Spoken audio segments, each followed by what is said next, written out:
Welcome to the Homeschool Together podcast.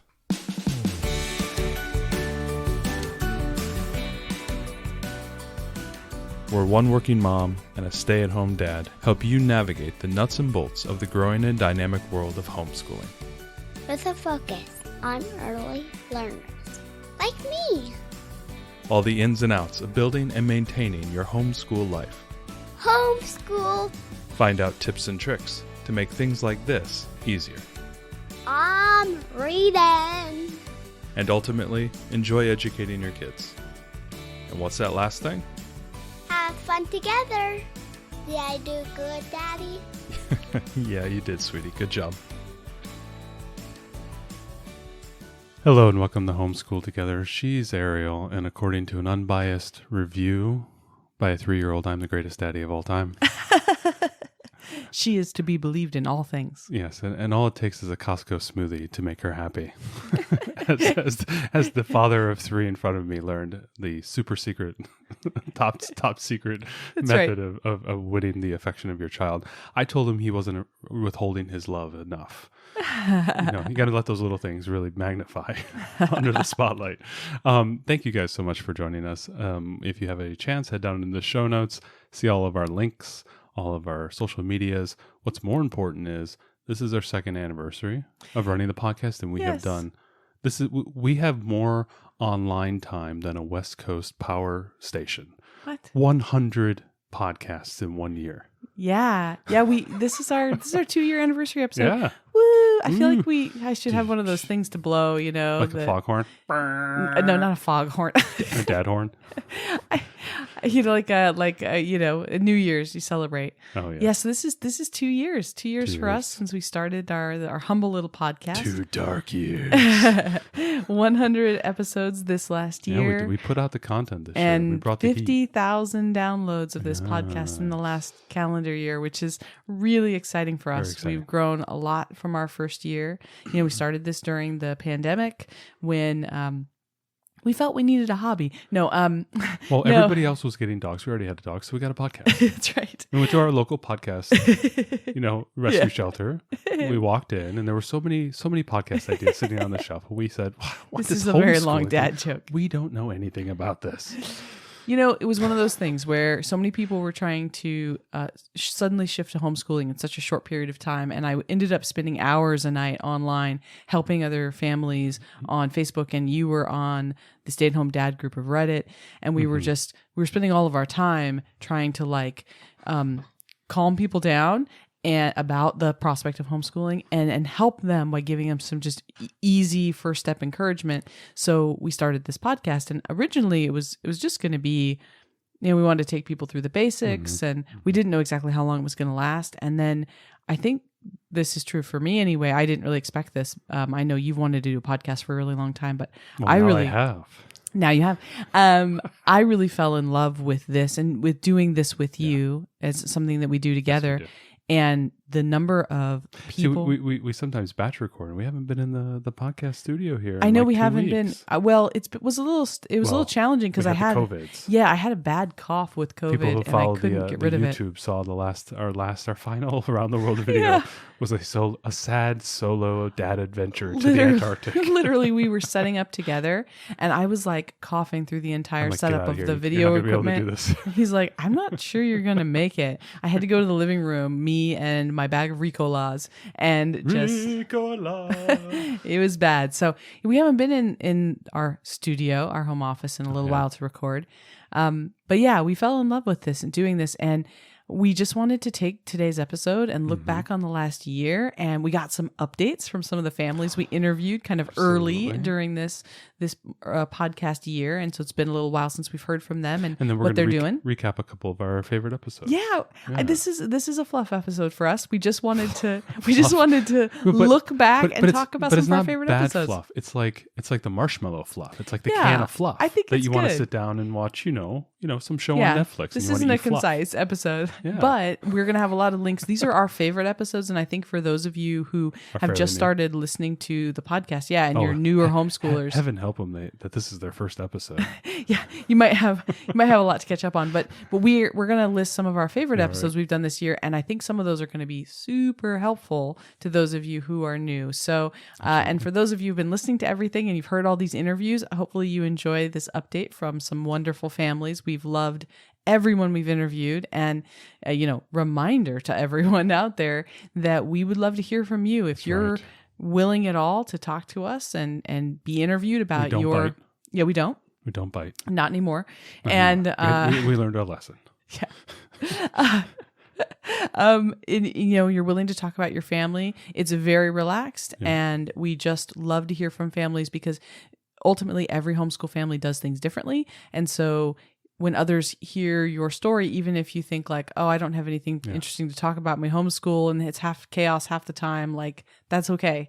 Your reasons for homeschooling, your approach to it, how you've overcome some struggles, the things that you're worried about with homeschooling, all of it, it's like therapeutic. It's therapeutic for me to hear it. And I think for other new homeschoolers to hear like too, I'm not alone and everybody has different struggles and that's okay. Some people have got their planning like down to a T, but they can't get their kids motivated. Other people are like, it's chaos in their house, but their kids, get their work done, even though they do it on the trampoline. It's like everybody just has like we all have different struggles and it's nice to hear. So reach out. Yeah. And you caught back up with everybody. And I think it's safe to say that with the podcast experience of these parents that we talked to, we were the greatest podcast they were ever on. I mean, I think we were the only podcast they were ever on, except Porter Singer. She has her own podcast, so we're not going to make a comment about that. Porter doesn't count. But yes, we did. We got let's start some great updates. Yeah, so let's talk about Porter. So if we could remember Porter, she was a musical artist. She actually runs her own podcast. We're going to link everybody's interview in the show notes below. So if you find someone that like, hey, I really want to hear about that person, go ahead and click down below and you can get that episode. Porter was kind of a very radical unschooler. I think one of the, really embraced the idea of intrinsic motivation and allowing their children to really dictate what they want to learn and really going with that. And we remember she kind of had a divided family. I think her husband, her ex-husband was in Mexico. That's and right. so they would travel and go back and forth. Yep, she had two boys. And they would road school in Mexico, which was really cool. So what are they up to now? Yeah, we interviewed her back in March. And where are they now? Where are the stars now? Yeah, that's right. Porter said her boys are doing great. They are still unschooling, and her kids are into video editing. So her oldest is into film creation and editing, and her younger son is doing animation. And so they've dived headfirst into that. And she said they're just kind of might be hitting against the bounds of the equipment that they have, and they might need to be upgrading soon. So you can think about all the things that you can learn in creating a video. You got to plan what you're going to film and how you're going to film it, the setup, and then the editing, the computer. We've had multiple technology. People now that have talked about doing film work, and I think we'll talk about another interview as well where they talked about their film stuff. But that's really cool. Like they're really getting into film editing. What a wonderful way to to synergize the art, creativity, and also computer technology, which I think can leverage into almost any skill. So what a wonderful way to kind of blend everything together. Yeah, absolutely. They're planning a big trip to Europe in the fall, and then they're going to Mexico in the winter. So they're going to be doing a lot of road schooling this year. I'm excited to hear what happens with that. Maybe I'll check in with her next year, but their family is doing great. So that's our first update from our interview with Porter Singer. Next up, we have an update from Kristen Dexness. We interviewed her back in November, so it's been quite a while for her, so we can give you a little bit of a background on her story. So if you go back in the Way Machine, remember what Kristen did? It was really cool where she was actually running her own little cottage school, kind of on her front porch, like front porch school. And we've had pool school, we've had road school, now we have front porch school. Yeah. And she did her homeschooling for her daughter. I think she was seven at the time we interviewed her. And she had basically a number of other homeschooling families that, piggybacked onto her experience. And she was also in some way educating them as well. Right. Yeah. They would do art, like and almost like a pod. and We've heard the reading. term pods and during the homeschool for homeschool during the pandemic. We've heard that, Similar, but similar to that. Yeah. similar. She wasn't a certified teacher. Yeah. She's really, it really is a cottage school, and I think that can sometimes be confusing to Yeah, I people know the because they hear terminology's, pods, yeah, but really pods important, have yeah. certified teachers, and cottage schools, this is something kind of different. But yeah, she had this whole group of kids that she was teaching, and they were all friends before the pandemic, and then once that started, and then she was like, I'm none of the co-ops worked for her, and she finally like, I think I'm just going to start my own cottage school, and so she did, and she has this. We were laughing about it today. I'm waiting for that backpack funding. I'm going to start the Matt Booza school. Yeah. We get at least 10 kids. It was funny because she was saying that all the kids were friends, and she was like, I'm just gonna do this myself. Will everybody come? And they're like, yeah. And she runs a dance studio, so she was already kind of used to managing a group of kids, and her daughter just thrived with that. And so she was busy homeschooling and doing this cottage school a couple days a week. But talk about like a development that happened in the last 6 or 7 months. She deschooled from homeschooling, right? Yeah, I mean, that was really interesting. What an interesting concept. So she said that her daughter announced in, I want to say March, that she hated reading. She just hated reading. And so she decided to do some deschooling. And if you're new to homeschooling, this term deschooling is usually reserved for when a student has been in either public or private school and they start coming home, they come home for homeschooling, and their brain, I think they're not emotionally ready to accept that change of homeschool. Like whatever happened in public school for them, whether it was bullying or whether it was a real challenge with some certain subject like reading or math, and they just social emotional stuff. Yeah, they've closed off their brain. They don't want to do it. There's this period that they call deschooling where you just don't focus on that.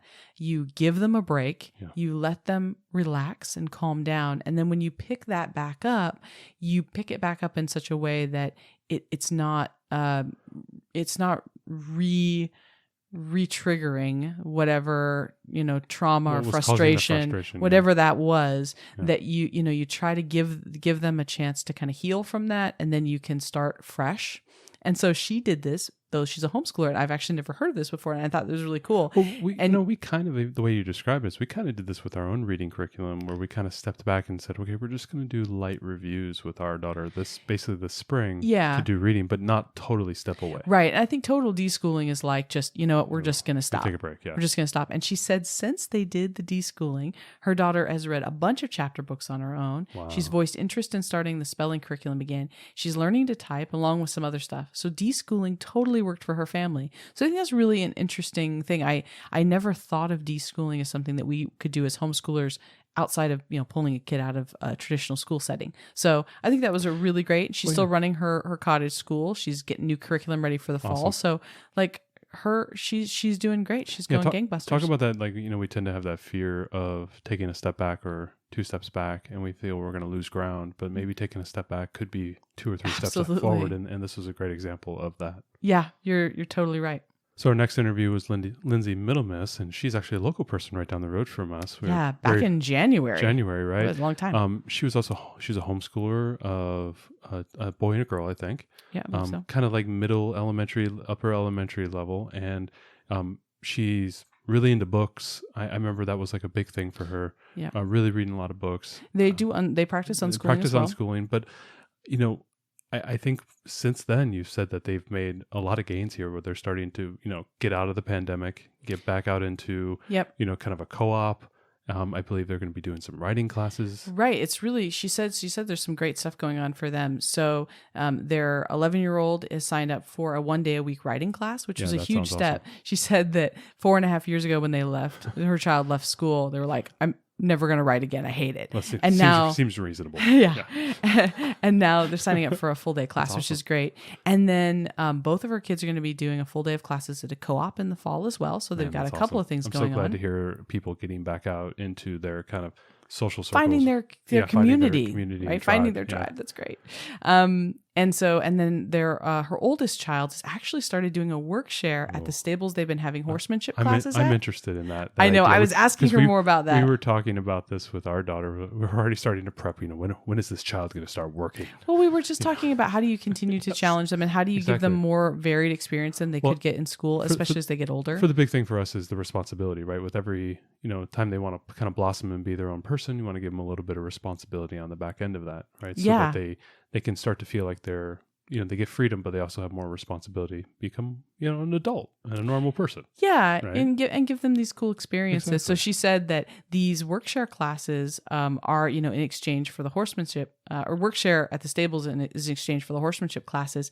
And this work experience is really great because this child wants to go into veterinary medicine for college. What a great way to not only earn your classes, but also get this experience that could help inform you about whether this is the career that you want to pursue later. So I thought that was really exciting. Lindsay was great to have. If you haven't listened to her interview, it's excellent. You have to go back and listen to it. Wonderful. And I think we're going to be hearing from her again on the podcast. Yeah, I believe you lined up something with her. Yeah, she's coming back. Yeah, she's got a lot of good information about. She's done a lot of homeschool books that I just frankly have not had time to read, and I want to hear. I want to hear all about them. Yeah. So I think we're going to be bringing her back. Our Danielle Dabs for books. Right. Yeah. Bring Danielle. I don't have every year time. on I for can't games, read them all. But I want to outsource a little bit because I want to hear about some of these amazing homeschool books that I haven't been able to get to. Next catch up on another interview was Moselle, who had which kind is of a also tween, first of the year. Yeah, I know. She was a tween teenager range, a little bit of an older set of kids that we, she might have had 3. So if you're listening, that might be a great interview to hear more of the dynamics of, what you do on the, with an older right. We just don't have that experience with younger kids. She was she worked at a dance studio. Her daughter was a dance, accomplished dancer and spent a lot of time dancing.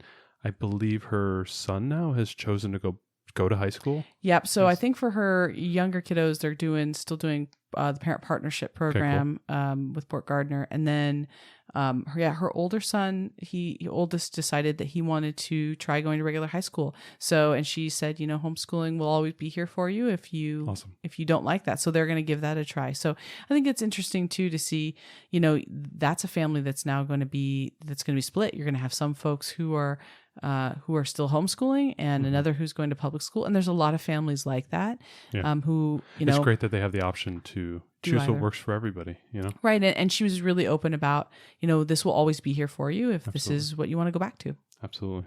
In our last interview that we had, goes all the way back to October of last year. So Leah, long ago. She has a large house and a lot of kids. I think we've guessed 5. I think it was 5. We think it was 5. She had kind of a range. 4. It was a range from basically a baby all the way up to 4th grade. Right. And kind of spreading that spectrum. So if you're sitting there right now and you're like, my goodness, I got 3, you need to go listen to Leah's interview. Yeah, her interview is amazing because she had kids that were her oldest child was clearly gifted in Very multiple gifted, subjects. Her middle child, or her next oldest, her son, had some suspected ADHD, couldn't sit still and needed to do his work in a different way. Then she's got another child who kind of, middle of the road, would have been fine in school. And then I think her 4-year-old was also presenting some gifted reading. Yeah, like reading early. So she had kind of that to manage. And then she and her husband were college professors. Wow. So it's a lot of work.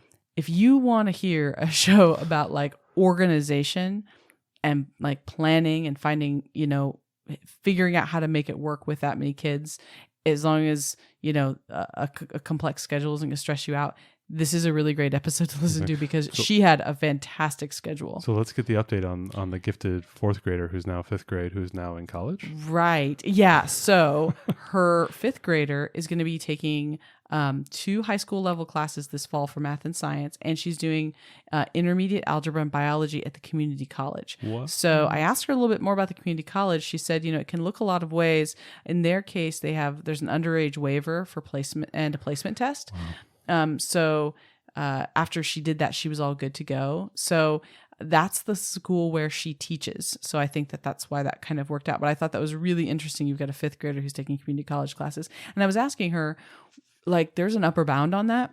Yeah, right. At some point, she's not going to be able to go any further until you're talking full university, but she'll be late middle school, early high school. What is that going to look like? And so she really just said, they don't want her to go to university early because she's really, even though she's academically so advanced, she's not emotionally ready to go any earlier than 18. 10. Yeah, well, no, but I mean, if you think about it, if she's starting to take community college classes now, she could be 15 and be ready for full college, right? And so I was wondering, how does that work? And so she said, they're not going to have her enroll early.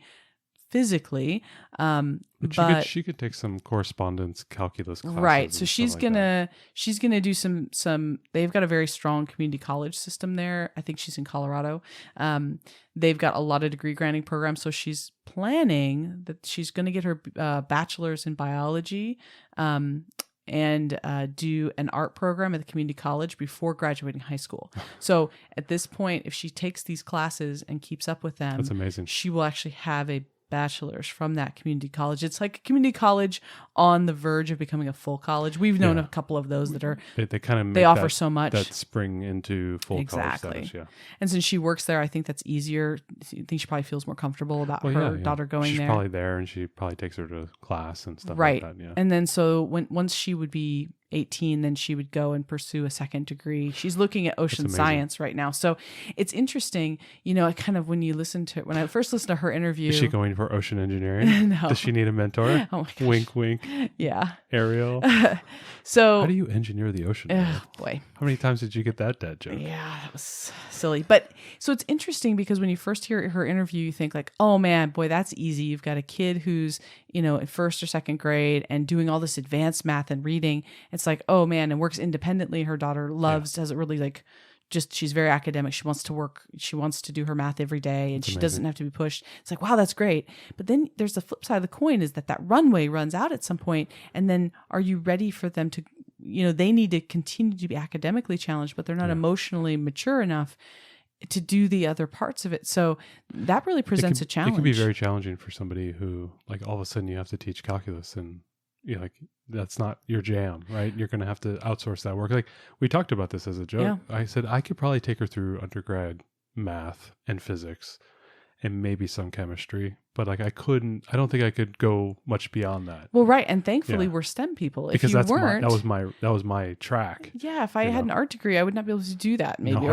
or I could learn it with her, but that would be very difficult. Or even if she had like an interest in history or English or maybe another language or something of that nature, the runway would run out really fast. Oh yeah. I can't. Yeah. At some point I wouldn't be much help to her. We would have to English. outsource it. And that's an interesting kind of a theme, especially with maybe some people who have some of the older students who are starting to think about, I'm running out of runway here on my capability of teaching these classes at a competent level. And I'm going to have to start outsourcing to, some type of classwork or some community college level there could classes. be out school classes or community college classes. You're going to have to do that type of thing. And that just presents a very different style of home education. Because right now, a lot of the people listening are all, doing elementary and math, it's easy. Multiplication, division. It's not that bad. Learning a little bit of history, doing some, chapter book reading, doing some composition work. It's not that, it's not something we do every day, but it's something that's not challenging to teach. But once you get to those like high school level classes, you start to think about like, this would be a challenge for me. Like I'd have to prepare for even middle school classes, a U.S. history course for a senior level class in high school for Civil War history or something like that. I couldn't just like, oh yeah, I could do this right off the cuff, Yeah. Like, I got this. Right. It's not like teaching simple addition where you can figure it out. No. It's totally true. So I thought it was really interesting that that's their approach. And I think it definitely is different. She and her husband are both professors that they probably feel differently about and know more of the academic options. But I thought that was interesting. She also gave the update that her fourth grader who had trouble sitting still, he's going to be really easy this year, she said. He's made some really big breakthroughs in his writing and his ability to stay focused this spring. That's wonderful. So she's really optimistic about things for him this year. And she has a second grader and a kindergartner too. So they're going to be doing the Around the World study with Build Your Library. Zero. We have so no idea how that goes. Yeah. So they're taking full advantage of summer and everything is going really well for them. They've been at the beach. They've been doing dance camps and wilderness camps and horse camps. And she's starting teaching, scheduling her fall term to work where she teaches. So they're trying to kind of juggle all that. And then, yes, her baby turns 2 this year. So she's going to be doing that too. So yeah, she has 5 right now. So she's going to be juggling quite a bit. But that was a really fun interview to do. We loved talking to Leah. So I felt like we felt like we were being schooled on our own podcast because she really was super mom. It sounded really complex. But I think one of the things I really took away from her interview was finding the right thing for every kid and giving them that personalized experience. That's wonderful. So it was fun to catch up with everybody. I was so excited to be like, how is everybody? Are you still thank you for doing around? thank you for doing the Still groundwork. homeschooling? And everybody got back with you really quick. Everyone which was, amazing. well, you know what the thing is? I have to say 100% that every single person we've interviewed for this podcast has been lovely. Everyone we've interviewed. I forgot, I also reached out to Ryan Billingsley of Dad Suggests. He was our first unschooling interview. His family's in Arkansas, and he said that they are doing terrific as well. So his daughter is actually asked to go to a nature school. So for the last few months, they've been doing that, and it is like a full time, but there's no requirement to be there every day or penalty if you're not there every day. So they go most days, but there are some days that they don't, and then they're still doing their what they would normally do at home for her other unschooling activities. So she's really loving it. And I remember his interview, his big focus was just get them to learn to read. Read a million books. And once they can learn to read, they've got all the tools to do everything they want to do, and it opens up the door. Exactly. Their real intentional work, he said, is reading and writing. So they're really keeping up with that. So she's really loving that nature school. They really spend all days out in the park, he said. They aren't strict about arrival times or missing days and things. So it's really nice. She's studying piano, and then his son is still completely at home, and he's getting into coding. So they're trying to find a good class for him to teach him JavaScript. So that's been big, and they've been doing lots of swimming and dancing and gymnastics and things this summer. So his family's been busy too. This sounds amazing. Yeah, I think it sounds amazing as well. It was great to catch up with everybody. Absolutely. So let's get into a few of our favorite episodes. I love this part. It was funny. It was like choosing children. I was like, that one. Oh, and that one. And this one. Oh, no, we got to talk about this one. There were so many great. These are our informational episodes. So if you're new to the podcast, we try to do on our Monday show, it's either an interview or an informational and or something fun like this. And then on Thursday, we do our short bite episodes where we do a review of something or a cool book we found or something short that we can talk about. So these are some of our big informationals. I do lots of research for these, and then we try to give as comprehensive coverage as we can to that topic. So I think they're really great, but these are our favorite ones this year. So the big one, it was Ariel's both. We did a podcast episode on it, and also a YouTube video series that Ariel poured her heart and soul into. Although now that I look back after having lost so much weight, I'm like, ooh, I look a little round and red in those videos, but you're still forgive me. You're a beautiful woman. Be quiet. So you did your 0 to homeschool. I think it was one of the coolest episodes we've done, and one of the best video series that will have just legs forever, which kind of step by step walks you through, what does it take to start homeschooling, all the various little pieces, and you did everything in like little 5-minute little videos. Yep. I'll make sure to link the playlist if you want to go and watch. And the episode's really good too, where we just talk about like starting from nothing. Yeah. What do you need to do to start homeschooling? And one of the big emphases that we have in that episode, and even in the series on YouTube, is we're just trying to be really encouraging. It's all very practical advice of how to get started, but it's also just sometimes I see these like how to get started things, and they're overwhelming. Yeah, and I just tried to be very like intentional about these are the steps. Little, bite-sized pieces. Yes, these are the steps that you need to take. So if you are out there and you're feeling overwhelmed about starting homeschooling, please, watch the videos, or if you want to listen to the podcast. It's similar information, and that can help you to just, how to get started calmly without being overwhelmed. And then you can, hopefully, once you have those pieces in place, you can, dive further if you want. But absolutely. I tried to simplify the process so that it wasn't so scary, because I know it can be, there's so much out there, you can just be super overwhelmed. Yeah, you always see the posts on Facebook or on the homeschooling subreddits that I'm on. It's like, I'm starting homeschooling. I don't even know where to begin. I don't know what to do. And that's what this is supposed to address. Where do you start? Yeah. Absolutely. But hey, you've already come to this podcast, so you're already started in a good direction. Next one, Homeschool Fomo. Oh my gosh, you guys, I still struggle with this. I mean, come on, we put out an episode about how to not like squirrel, and just feel like we had to do all the things that we had to do. We had to do everything all at once because we're going to miss out. Our kids are going to miss it. I've got to do everything. This is the biggest one I struggle with. I feel like this is especially in the summer now. Do what I say, not what I do thing. When everybody's getting geared up for the coming year, they're like, "Oh, I'm going to do my it gosh. all." You know? I can't resist like the Target buy 2 get 1 sales. I just keep going like, I can't miss this book. I can't miss this book. And you're like, when are we using that book? I don't know. Shut up. I need it. It will find a home. I really struggle with that. It's very hard at some point to step back and say, I don't need to do all the things. So if this is something that you struggle with, Matt will link this episode 2 in the show notes. Check this out. I think it's good to hear it, even if it's still something that I struggle with. It gives me perspective. And that was one of the takeaways with our Around the World journey. If you go back and listen to our review on the Build Your Light Torch Library, combined combination. Sorry, guys.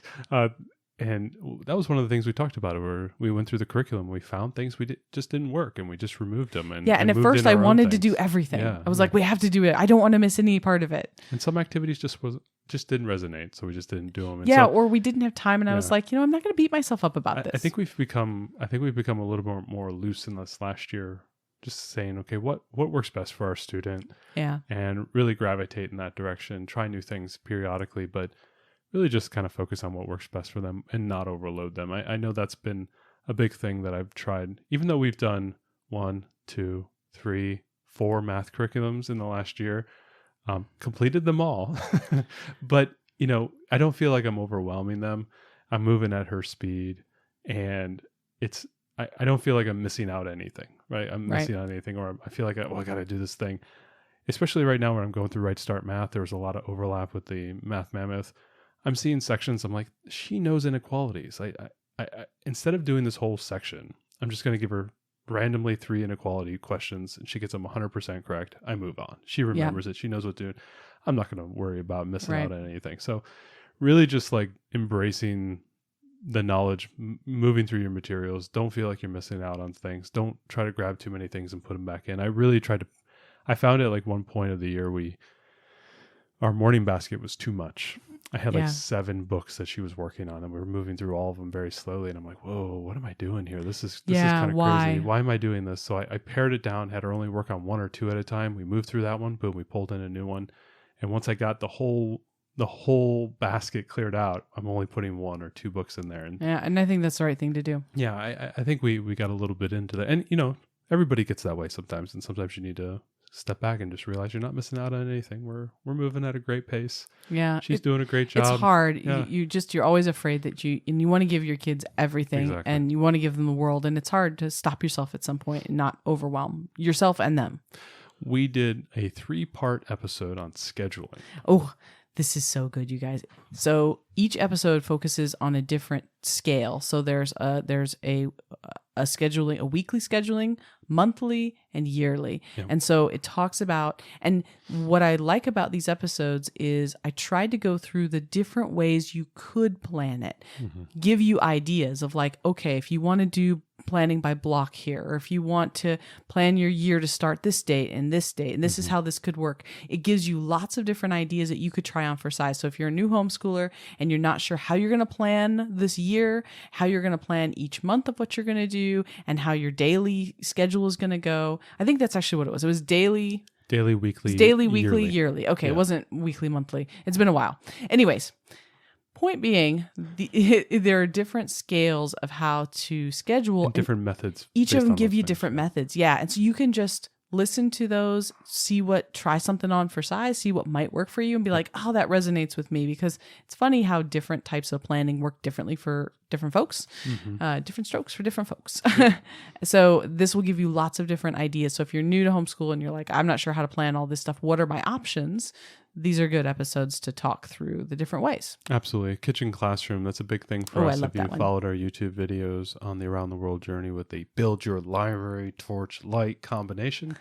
I got it right there. And you know that, we are big in the kitchen. We are big on the food. Yeah, our daughter loves to cook, and she's been cooking a lot more since we did that episode, actually. We made muffins yesterday. We made cake earlier this week. We're doing cooking. Yeah. We like the kitchen. We like to make food. We like to... for us, food is a great centerpiece. Sitting at the table, eating meals together is a very important thing for us. It's a good connection time for us. Yep. No And- phones, no internet, no nothing like TV, that. no nothing, and we just get to sit around and make jokes and talk and do all those fun things. So food is like kind of a connecting period for us, and that's Yeah, it always is. been an important thing for our family. And the kitchen is kind of that centerpiece and center point for that. And we like Mm-hmm. to cook with a lot of whole ingredients, and we don't make quesadillas and chicken nuggets too often. Lately, a little bit lately, we have. Well, With our Hello Fresh meals, which we're not sponsored by, the kids don't tend to like those as much. well, sometimes it's more Although that I our feel older I daughter's just don't gotten want really to. good with it, yeah. She's getting pretty good with it. I just don't feel it's worth paying for them. Yeah, exactly. Because I don't know if they're going to eat it. Yeah, the little one's gonna be like, I hate chicken. Yeah, but yesterday you ate it. Yesterday You know you how ate it is. She's 3. So yeah, kitchen classroom. This episode is really great because it's about how to get your kids in the kitchen with you. Yeah, Some of exactly. our tips and tricks for how to set yourself up for success so that you have a good experience and they have a good experience. How you choose like appropriate activities based on their age. How you choose really great recipes. How do you think you fared with making muffins with a 3-year-old? How close to doom were you a couple times? So I thought it was safe to let her grab the blueberries and put them in the bowl. I didn't realize that in the middle of it, she would trip over nothing And and drop the whole bowl into and put her arm down on the edge of the bowl and spill batter all over herself on the counter. I didn't foresee that one. So you know what? You can Remember that movie Final Destination where there was these elaborate ways these characters would get snuffed out, and it was like a horror movie. It was just so elaborate. That was one of those things where it's like, here, put blueberries in, blueberries to elbow to spilling the bowl to batter all over mommy. Right. Like it just, there was no reason. I don't even know what happened. She slipped on nothing. There was nothing going on. I don't know what happened. So sometimes things still do go pear-shaped, but I think that episode is really great if you want to get your kids in the classroom, get your kids in the kitchen, helping you or making things for themselves. There's a lot of good stuff in there. And there's also, we talked a lot about what to do if you don't feel very comfortable as a cook yourself, Exactly. because that's something that's like, oh, everybody kitchen classroom. Like, what do you do though if you feel a little bit uncomfortable cooking and teaching cooking to your kids? So we talk a lot about it in that episode. It's something we really like to do. Make that sous vide Despite the reverse chaos. seared steak for your husband on his birthday. 130 degrees. Perfect. We don't have a sous vide machine. Oh, man. We can't. We're getting into the barbecue right now. We can't. That's what we're into. We can't go and do the sous vide machine. I don't need another gadget. We don't need another gadget. Not for our kitchen. We're purging gadgets. Next one, quiet time. This is one of the big things that we've been instituting in the last year. Our daughter loves quiet time. It's one of her favorite parts of the day. She, right around 3:00, she kind of looks at me and goes, "Hey, Daddy, is sister ready for nap time yet?" And that's my. I look back at her and go, "Listen, we don't want our sister to get away from us just so we can go listen to our audiobooks And do Lego. and do Legos." But she does want her sister to go away so she can do Legos. It's and nice, listen to you know. audiobooks. We talk about why quiet time is so important for your Exactly. kids, why it's important for you and your relationship and your homeschool. Quiet time. If you're not instituting some form of quiet time, either for your kids or for your whole family, even, we talk about lots of ideas with quiet time. It's something that really, when we lose touch with our quiet time, it affects all of us, and we have to kind of get it back because we all kind of need that Well, it's been one of own space. I think it's, even though it's audio, so she's not reading books, her literacy and available, the amount, her vocabulary has exploded. Right. She gets to read books, not just, she was doing the Harry Potter books and she would be re-listening to the Harry Potter books over and over. She got kind of tired of that. And so she moved on to like the Nicholas Flamel series. She ripped through all 6 of those books. Now she's getting into the Pennyroyal Academy. So she's ripping through those books. She has the ability to listen to these amazing books in audio format. It takes her a week to get through one of them. She loves it. And she gets to do Legos while she does it. And it's a quiet time for me as well to be able to, we do a little bit of home education right before that. But, for me to get a little quiet time myself is, I think, very, very I think it's really invigorating. important. I think it's great too to use the audiobooks because that's a book that we could read to her, but having a younger sibling we don't always have time to sit and read multiple chapter books every day with her. We've got several going at once. So the audiobook's a good way for her to do that and hear someone else reading. But also the thing that we've seen a lot with the audiobooks in her quiet time. Now there's a lot of different things you could do during quiet time, but just to use ours as an example with the audiobooks, for her to be able to come back and tell us these complex stories and be proud that she knows the story and that we don't know about the story, that she has to explain the story to us. Yeah, that's been really cool. That's a really fun thing for her. And she's been really enjoying that, being kind of like, this is her own secret knowledge that she wants to then share with us. I think it's been, a really cool experience for her. And I've enjoyed hearing her recant all these tales and how wild some of these stories are. The Nicholas Flamel series sounds like a wild series. So, if you want to get a chance, go get into that one. Yeah, we'll put a link in the show notes. Absolutely. She's loving it. Next thing we talked about is our parent partnership. We had a couple episodes both on, what is a parent partnership, how our parent partnership is going. I think it was a midpoint. And then we talked about at the end how it went. And yeah, this was our first year at our parent partnership. We have our enjoyed local that. If you don't know what a parent partnership is, it's basically it's a public school that is built for homeschoolers. They do a number of enriching classes, but also there's core classes that if you want to take those as well. But they are assuming that every single child that is on campus, and our campus tends to be one of the larger parent partnerships here in Washington. I think we have like 600-700 students, 800 potential students on our campus. It's a lot of kids, and every single one of them is a homeschooling student. Yeah, it's really cool. There's a number of them that are doing Running Start, the older students. So I think 70% of them are Something Running like Start. that. It's wild. That are going to local community college. They will graduate high school with a 2-year degree at the local community college. With a lot of the younger students, they're taking math classes, reading classes. They're also taking tumbling classes and dance classes and robotics and a whole myriad of enrichment, from woodworking to clay sculpture to art to, drawing to whatever it is. Whatever. Our daughter had such an enriching kindergarten year. I mean, as a kindergartner, she was doing robotics and Irish step dancing and a Lego master's class, woodworking. This coming year, she's doing tumbling, some painting, sculpture, zoology, more dance. Yeah, and some other cooking with books. It's like So they like read reading, a book and then they cook what was in the book, or they cook something that was inspired by the book. Exactly, yeah. And then she's also going to be doing the basics of sewing. She's very excited about that. So yeah, I mean, it's really cool what you can choose, and you can choose to complement your homeschool however best for you. So we're treating it as like almost does two things. It does a lot of enriching classes, things that we normally would pay for, like dance classes or gymnastics. And then it also allows her to have that social experience, being able to meet other kids, boys and girls that are homeschoolers, and make other homeschool as well. friends. Yeah, exactly. Every single one of those kids has their parent who does all of their homeschooling at home, and then they come to the school for a couple days a week. It's very much like a very elaborate co-op with like 400 classes. Yeah, it's very cool, and the possibilities are really endless there.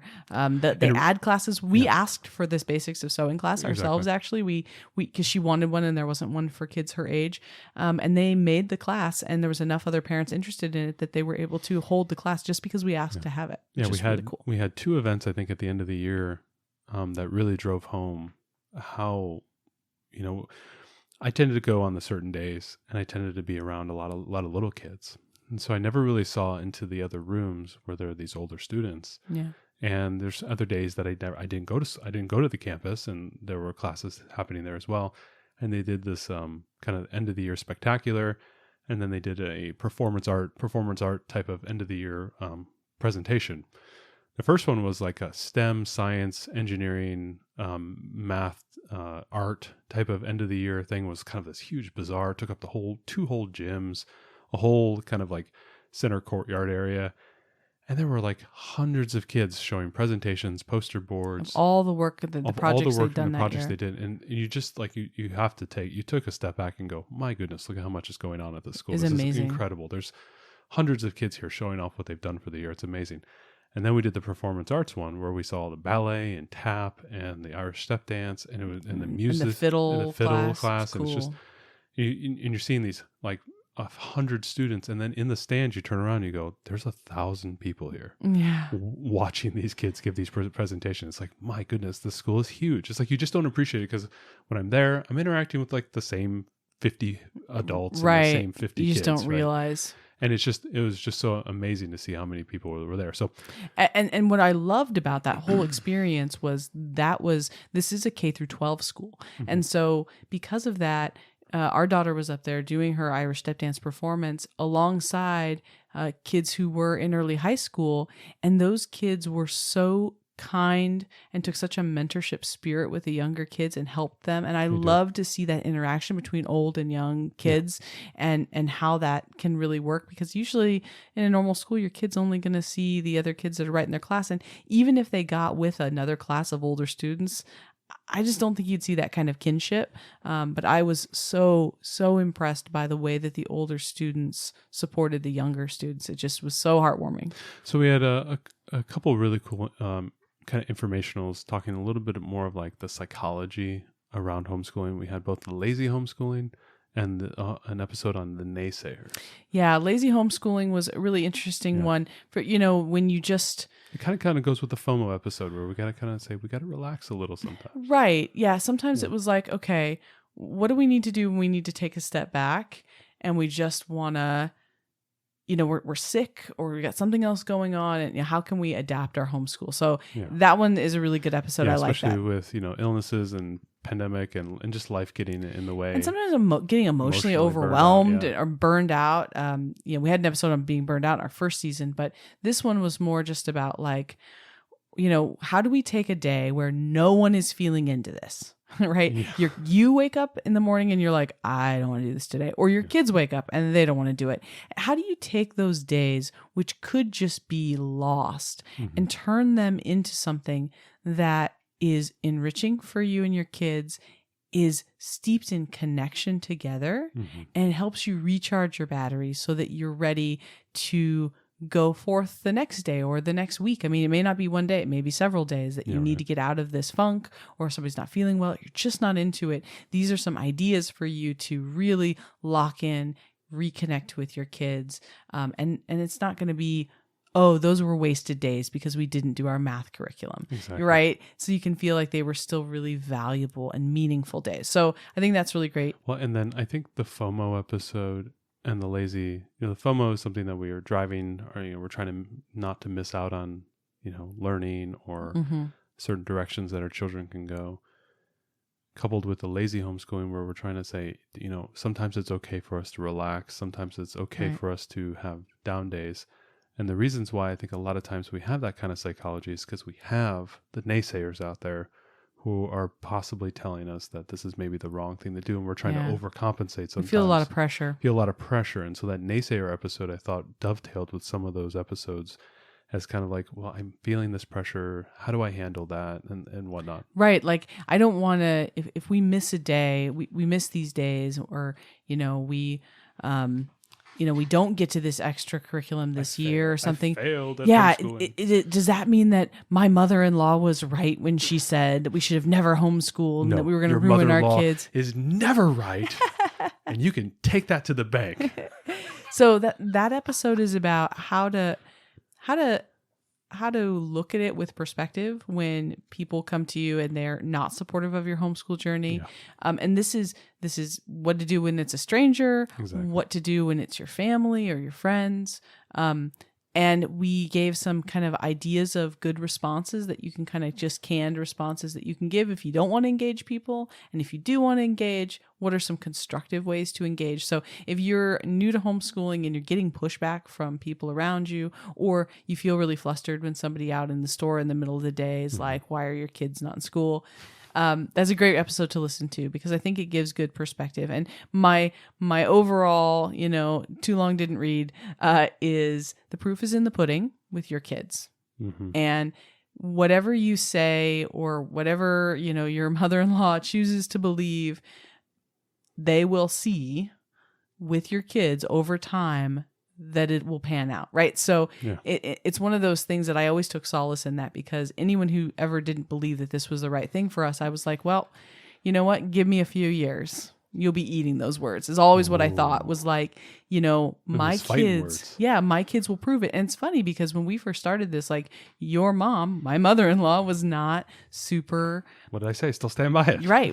She was not super excited that we were going to homeschool. And it's funny because she wasn't like a really negative naysayer. She was just kind of more like worried, like, are you sure you want to do that? But won't won't they be unsocial? And she just felt really uncomfortable. You could feel how uncomfortable she was about it in her responses. And now seeing our daughter, I want to say your mom is like the biggest homeschool evangelist. She tells everybody if they're like struggling with something, she's like, have you checked out homeschooling? You have to try homeschooling. My granddaughter's homeschooled. It's amazing. She's so intelligent. She's so well spoken. She's out there pushing the podcast. She really, yeah, she screaming does. At people from stoplights. You should try homeschool. Oh, she does. She's always like, I told this lady in the store she should check out your podcast because she's interested in maybe homeschooling her kid. And she's random lady. And she's 5. like, I told him how great homeschooling has been for your family. And she's super supportive, and it's really funny because I never expected her to get on that bandwagon so quick. I thought it was going to take a few more years. Our daughter is only 6.5, but even in this short time period, she's seen how much she's blossomed and how many great things we've been able to do with her as homeschoolers. So, if you don't have time to listen to that episode, I think it is a great episode. But if you don't, the too long didn't read it'll all prove out in the end. Yeah, exactly. Just wait, it'll come.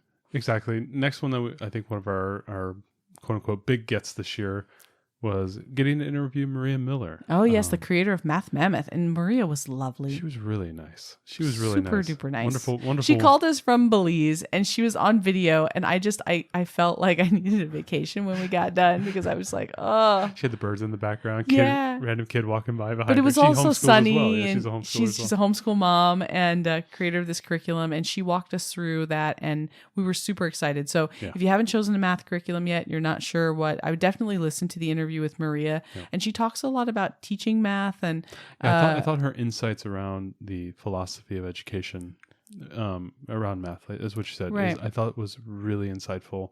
Really helped me focus on what's important with respect to what I'm teaching, the conceptual basis of kind of looping back on concepts. I can say wholeheartedly that I think my daughter made some of the biggest math gains. Even though we like Right Start Math, that's the curriculum that I think she works best with. Right. Coming off of Right Start Math and using Math Mammoth 1, Right Start A, using Math Mammoth 1 as sort of like a review, as a catch-up. And practice. That was such an amazing, learning period for my daughter. I think she blossomed at that time. She went through some, just growing. She just grew up a little bit at that time. She made so many math gains. It's like hilarious how well she's doing in math right now. And like we were were playing a game the other day. We're like, okay, we said, okay, you should add up your cards there. And we're like, oh gosh, she's not going to get it right. And we were like, I almost stepped in to help her because it was just like multiple cards and they were each double digit cards. Mom, and she's like, it's 40. And like, and you looked at them and you're like, she's right, honey. She's right, sweetie. We're sorry. We actually, in this same game that we played with her, and this is really funny, she made a move and we were both like, are you sure you want to do that? I don't think that you want to do that, honey. I think that you want to go over here and do this other thing. She's like, no. And she played a couple of cards and she bought a card that was for sale on the table that both of us had missed. And she had a full strategy figured out. Ariel and I looked at each other. We're like, sweetie, we are so sorry. That was a wonderful play. Yeah, that was a wonderfully strategic play that you just made, and Daddy and I are going to be quiet now. Yes, we are very, You've very got this. Speaking of also blossoming in general, is reading aloud. Our daughter has had a bunch of changes and improvements. We've done a lot of really focused work, both focused in the sense of how we approached it on our side, maybe not as intensive on her side. But with respect to reading, and then reading aloud has been a big thing for us to, read books to her. Mm-hmm. And, we have been pushing books for a long time, but also reading aloud to her and also doing some techniques around reading aloud to help her learn to read as well has been a big thing. So yeah, you've been doing that lately. Yeah. Reading in general, reading aloud, audiobooks. Some of the cadences that we're using now when we talk to her, when I'm doing exercises with her, reading aloud has become a very big tool for us. And we had a really cool podcast talking all about all the ways you can read aloud, how you can approach that with your student. How you can find really good books. Find great books doing that. We have been big into the reading aloud because she has really gravitated towards the listening, and she learns through listening. And that's a big thing that we've learned in the last year or so. That's something that she's really into. So So that was a great wrap up of all of some of our favorite episodes of season 2 of Homeschool Together. Right. You should get the box set. It has the extra material. It has the director's cut with us talking over the top of our podcast. Oh, that's funny. It's sort of like the Mystery Science Theater 3000? Guys, she hates that show. I loved that show when I was younger. We're sitting there yucking it up in the back. Look at it. Look, he doesn't know what he's talking about. Yeah. Look at those two. Cool. Look at those two idiots looking on their phones for notes the whole time they're podcasting. It was really, it was a fun year. It was fun for us to look back at all the episodes that we did and talk about our favorite ones and to listen back to some of the interviews and get those updates from those folks. And it was really nice. For it has been a great year. We're so excited. We're so thankful. Season 3, it's going to be huge twists and turns. You just wait for the extra characters that are coming in. Yeah, right. We're going to interview our dog Zoe. She's just laying there on the ground like a big brown rug. We did interview our 6-year-old. If you are new to the podcast, we did interview her this season, not that long ago, about her experience, and we hope to do that every year so that you can get the perspective of the kid, the homeschool kid, which is I think is helpful. We should bring the 3-year-old on, man. She'd just gab it up. Yeah, maybe we're gonna have to change our intro at some point and add the 3-year-old to it. But we're ultimately, though, seriously, we're so thankful that we get to do this. We're thankful to be coming up here and celebrating 2 years of doing this wonderful podcast. And we love hearing from you guys. When you send us messages that just say what we talked about was really helpful, or you were stressed about something and you needed to hear whatever we had to say, it makes it all worth it. So we appreciate you. We did a number of episodes. We gotta give ourselves a little credit here. We did a number of episodes. This entire episode's been giving us credit, but okay. Yeah, I know. Yeah. Yes, I know. I can't pat my back is raw from the patting. Yeah, that's right. But a few of our episodes were requests from people in the community. That's right. Like especially the Canva episode that we just did last week. Definitely, if you have ideas or you have something that you're looking to learn about, or if you want to try to get somebody on the podcast who can talk about a certain topic, or try to find someone. We did an ADHD podcast this year. Interview. She was great. The ADHD wonderful. Expert was fantastic, Caitlin Mabry. And we did, we are trying to get people on. There's a few ideas that Ariel shook her head. I wanted to get somebody on here to talk about D&D as a learning tool. Ariel just shakes her head. I just wasn't sure about exactly that one, but I pitched it to you. I don't know that you pitched it very well, but I did the pitch. I did the Shark Tank thing, and anyways, and Mrs. Wonderful over here said, "I'll invest in this idea 50% for $10." But seriously, if you have ideas for the show, or there's things that you really need help with, please reach out to us. Yep. We've had some folks reach out to us, and we are considering a few episodes and working on them. Our informationals take quite a while for us to get together. But also, if you want us to interview somebody specifically, there's a book that you read or somebody you heard about, and you're like, I would love to hear from that person, or I would love to talk to a specialist in blank, let us know, and we will reach out and find those people that you want to hear from. So please interact with us. We love hearing from you. If you want to leave comments on the YouTube videos, we read everything. We read all the emails. We read all the messages. We appreciate you all. And so, thanks for 2 years. Should we tease what's coming out in the next couple of weeks? Yep, we're doing a whole series on homeschooling on a budget. Ooh, and it's going to be, that's right. We're going to be zeroing in on, how much should homeschooling really cost, and what are great budget friendly ways to get the key things that you need. Like, what do you really need to homeschool? What are the essentials, and what can you do to be really budget conscious? So we've got lots of ideas. We're going to do a series on that for those of you that are new to homeschooling, just getting started. And even some of you veterans, maybe we'll give you a few ideas. So that's a big series that we're doing. We've got a lot Most of August episodes. Will be that series. Yeah, we're going to be talking about more curriculum as we finish things, and I'm sure we'll do a wrap up on the Harry Potter unit study we're in the middle of now. So we've got a few things. We've got lots of episodes planned. Beyond the Code, the intermediate thing we're about to finish. So we'll probably talk about that. So there's lots of good things coming. We have lots of plans and fun things that we want to do. But thanks for being here, and continue to help us spread the word through our 3rd season, and get us some more listeners, and let us help some more families. Exactly. And if there's anyone that just wants to reach out and ask us questions or needs advice, or there's anything we can help with, We are so happy to help you all, and we thank you. Thanks so much for joining us today and making us a part of your homeschool journey. Please engage with us on social media. Join our Homeschool Together podcast group on Facebook and find us at Homeschool Together Podcast on Instagram. We'd love to hear your feedback, questions, and recommendations. Until next time, Happy homeschooling!